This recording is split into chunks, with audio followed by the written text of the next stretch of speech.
4 বছর ধরে উচ্চ মূল্যস্ফীতি দেশের অর্থনীতির জন্য সবচেয়ে বড় উদ্বেগের কারণ।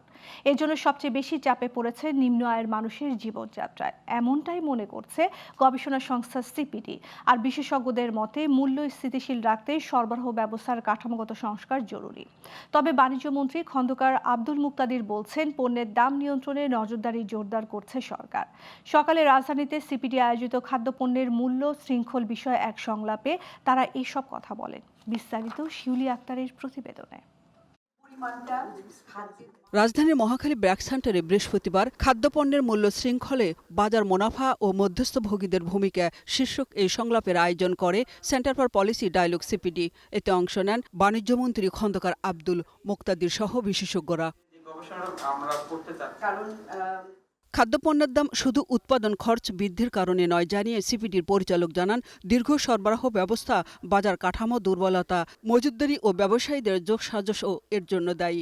এখানে আলোচনা এসেছে যে তারা বিশেষ করে নিম্ন আয়ের জনগণ কি ধরনের পণ্য ভোগ করে থাকে সেটা একটা এগুলো বিষয়, এবং তার পাশাপাশি যে বিভিন্ন পর্যায়ে যে দামের যে এই যে পরিবর্তনটা এবং দামটা কিভাবে হয় এগুলোর যে বিভিন্ন নীতিগৃতি বিভিন্ন মাঠ পর্যায়ে আছে তথ্য পাওয়ার ক্ষেত্রে সেগুলাকেও কিন্তু আবারও যাচাই বাছাই করা হবে। তবে বিশেষজ্ঞরা বলছেন, খাদ্যদ্রব্যের উচ্চ মূল্যের জন্য শুধু মধ্যস্থভোগীদের দায়ী করলে সমস্যার সমাধান হবে না। প্রয়োজন উৎপাদন থেকে ভোক্তা পর্যন্ত সব ধাপের দক্ষতা, স্বচ্ছতা ও প্রতিযোগিতা নিশ্চিত করা।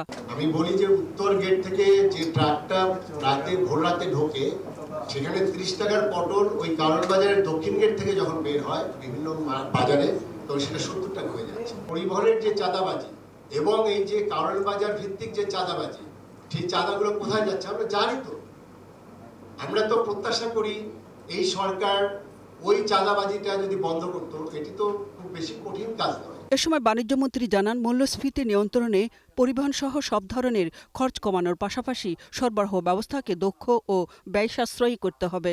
মোট কথা হলো, আমাদের এখানে ফুড ইনফ্লেশন কমাতে হলে লজিস্টিক কস্ট কমাতে হবে, ইনপুট কস্টের উপর কন্ট্রোল রাখতে হবে, এবং প্রোডাক্টিভিটি আমরা যত বাড়াবো তত ফার্মারের এবিলিটিও আসবে, সে এগ্রিগেট ভ্যালু তত বেশি পাবে। গবেষকদের মতে বাজার কমিশন ভিত্তিক লেনদেন বেশি হওয়ায় বাড়ছে সব ধরনের নিত্যপণ্যের দাম।